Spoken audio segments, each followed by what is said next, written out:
guys, it's Julia. Welcome back to my channel. Thank you so much for watching. I'm going to be doing the Draw My Life Challenge today. So I hope you enjoy. Let's get started. Well, it all started when I was born, obviously, because that's when your life starts. I was born on June 10th in the year 2000. Family-wise, it's really just me and my mom, and it was back then too. I mean, I had my grandparents and my aunt, but in our household, it was just me and my mom. So there's me and my mom, gorgeous as ever. So yeah.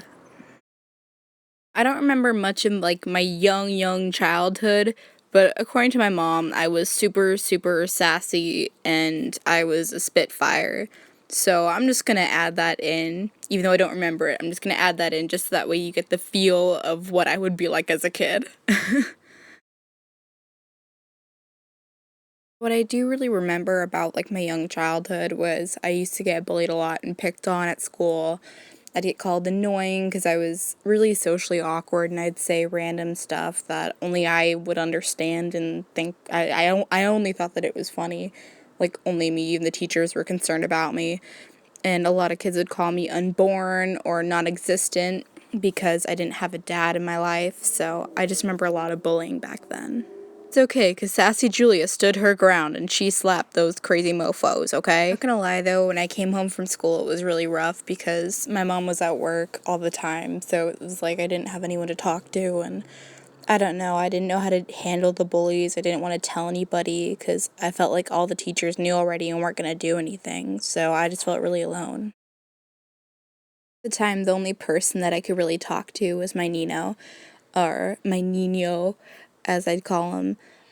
Basically, I just call my godfather Nino and my aunt Nina. So I just have been calling them that ever since. And I could just talk to him because he would be at my aunt's house while she was at work and stuff, and he'd always comfort me. One day, Nino got really sick, and he passed away, and I was so young I don't remember the date, and I still don't really necessarily like to talk about it because he was like the father I never had. So obviously that was a very painful moment in my childhood. I spent a lot of time thinking about him and I still do, and I couldn't handle it as a kid and it made me more upset. Let's fast forward now to a little bit further in my elementary school years. Like I mentioned earlier, it was just me and my mom at the time, and so I never really knew what it was like to have a dad, and all my friends and everybody at school had dads, whether their parents were together or divorced, but they all had dads who came and supported them, so I was super curious about my dad and was asking a lot of questions. Basically, since I asked my mom so many questions about my dad, it came to the point where she was like, okay, enough is enough. I want you to meet your father in person. And so she sent my dad an email saying, hey, I know it's been a long time, but your daughter has been asking a lot about you and she really wants to see you, so please come visit. So basically, hearing that news, my dad responded and he was like, okay, I'll come out and visit and stuff like that. And he actually did. And so my mom and I got to meet him, and I spent the whole night before writing questions in little papers and put them in a box, like a shoebox with an opening. That way our conversation would never get bored. And I was bragging about how I was going to meet my dad for the first time to all my friends, well, so-called friends, all the kids at my school. And it came to the day where I finally got a chance to meet my dad. And my mom was like, okay, like, my mom wasn't as excited as I was, but that's because she knew him much better than I did. So that happened, and I got to meet my dad, and it was pretty cool to meet him for the first time as a kid. I mean, hashtag the excitement was real, and that awkward moment when you spell excitement wrong. I was super excited to meet my dad, and I was like, this is so cool, I'll finally have what all the other kids have, but it didn't really happen that way, because, I don't know, he just didn't care as much as I did. Anyways, fun fact, I found out for the first time when I met him that my dad is Australian. So here's my attempt at drawing the world. And basically he's Australian, and he he was born and raised in Sydney, Australia. So there's Australia and then there's Sydney. I'm not even gonna lie, like, it was super, super cool. Like, my dad wasn't the best person in the world, but his accent was the bomb.com. It was like I was meeting 5SOS for the first time. LOL. They weren't even out then, but you know what I mean, because the accent. And I was just like, oh my gosh, this is so cool, because I'm born and raised in California, and so I just hear Californian accents, and I've never heard an Australian accent. I'm not gonna lie, my dad wasn't the best person in the world as like a father figure, and that's why I don't really look up to him as a father figure. Never really have. I mean, I didn't really know him to begin with as a little kid. But basically he was just like hitting on everyone and everything, and it was pretty dang nasty, and he I just have no words about that, except for I'm glad that I had like my Nino in my life as a father figure and not this guy. And here's your Spanish for the day. Él es no bueno. He is not good. Basically more info or more background about my elementary school years. I was really, really socially awkward, and I blurted out random things in class that were really, really weird and stupid, and only I understood them, and so all of the kids in the class didn't really want to talk to me except for my soon-to-be best friend Kayla, who I've known since second grade, and so everyone just kind of hated me. Fast forward a few years, and Kayla and I were fifth grade going to sixth grade, and we're super excited to go into middle school, but also super nervous. It was kind of like me and Kayla against the world, as you would say. No, I'm just kidding. It wasn't that dramatic. But we were just like the best of friends.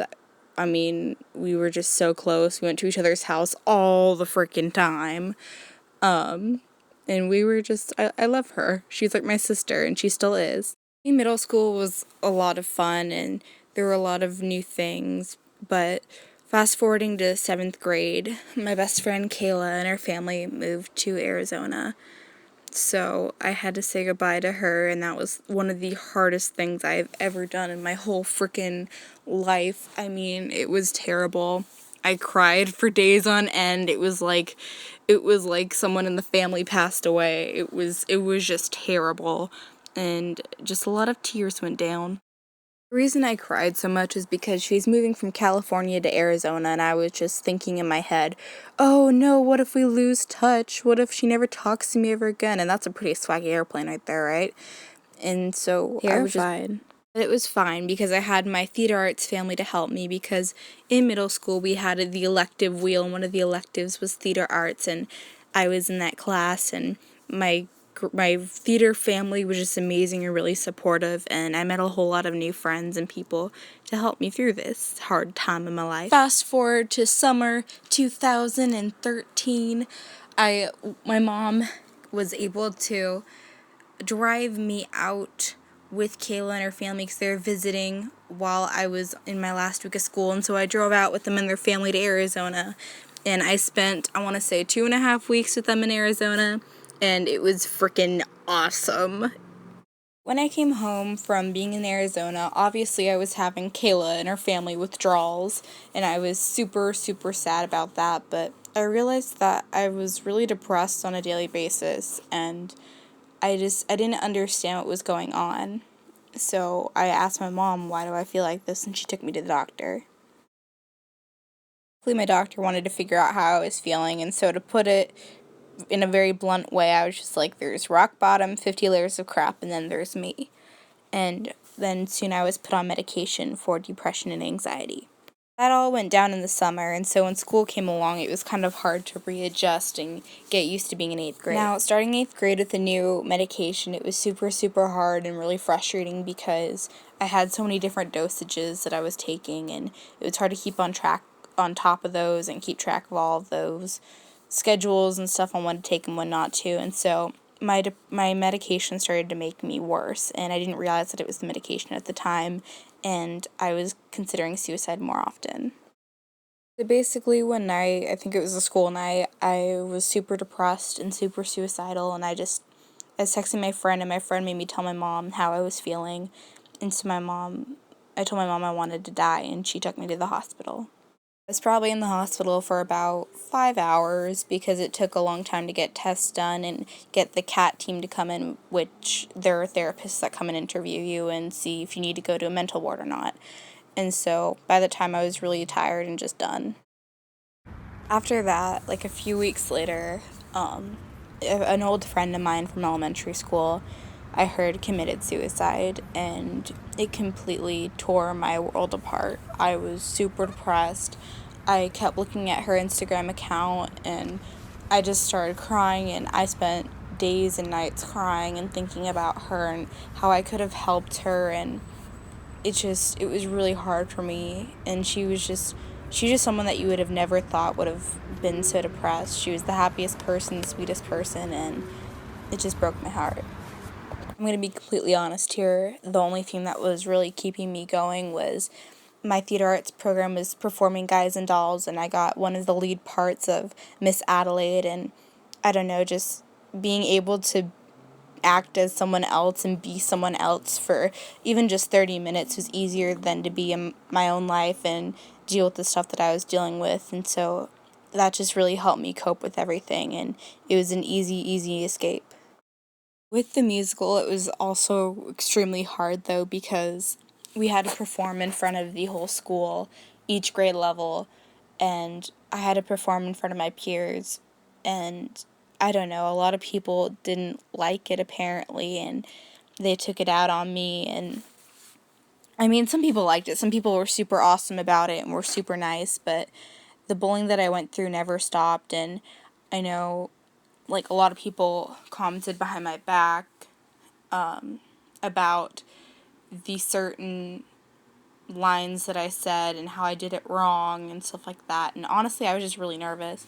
And I even got mooed at in the hallways by a bunch of my peers, all guys, and that still burns to this day. So I apologize again. I don't know why my phone decided to flip, but basically that summer was the summer transitioning from 8th grade to ninth grade, and I got to go to Arizona again and spend a lot more time with Kayla, and we were just being awesome best friends, sisters, and it was super fun. And then I had volleyball camp, and then my favorite thing in the whole entire world was band camp, which some people might call me a nerd or a dork or a band geek, but I am. I accept it wholeheartedly. Band people are my people, and they're awesome. Not gonna lie though, I was really nervous coming in as a freshman, but it was cool because I had so many color guard and band friends that I met over the summer in band camp, so I think I was pretty prepared. I'm not gonna lie, with all the new stresses of being in high school for the first time, a lot of my old disorders and stuff started to come back. I mean, they never really left, but they just got worse. I was self-harming a lot more.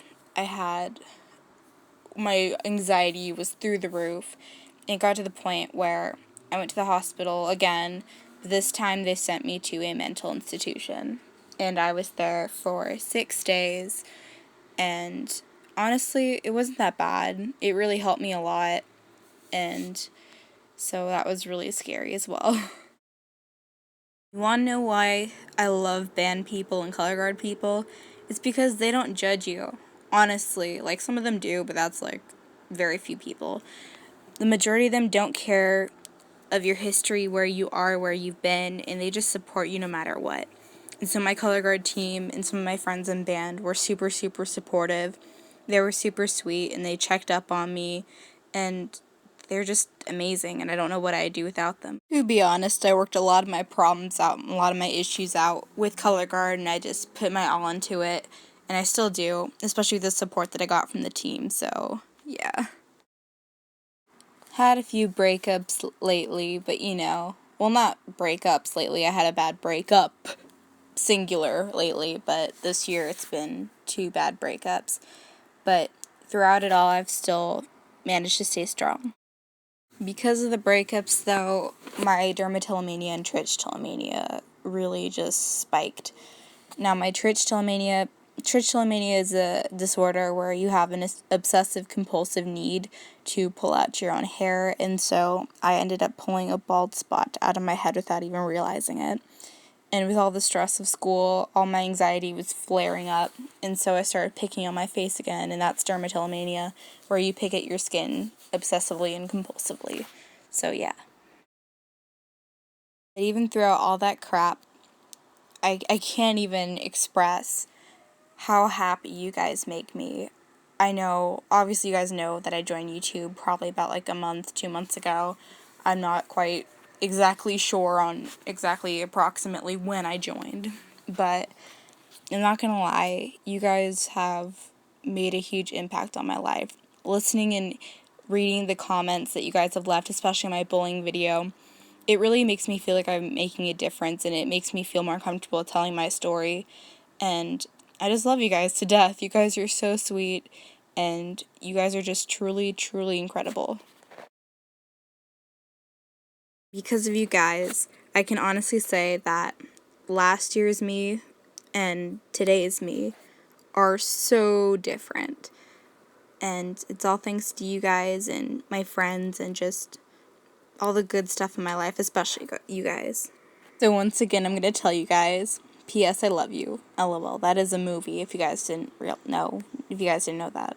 But I really do. I really do love you guys. You guys mean the world to me. And the words cannot express my love for you guys. You guys are so sweet and so perfect. Thank you guys so much for watching. I really appreciate it. And just please, please give it a thumbs up if you enjoyed it. Thank you guys so much for subscribing and being just so incredible. I'll see you guys next week. Bye.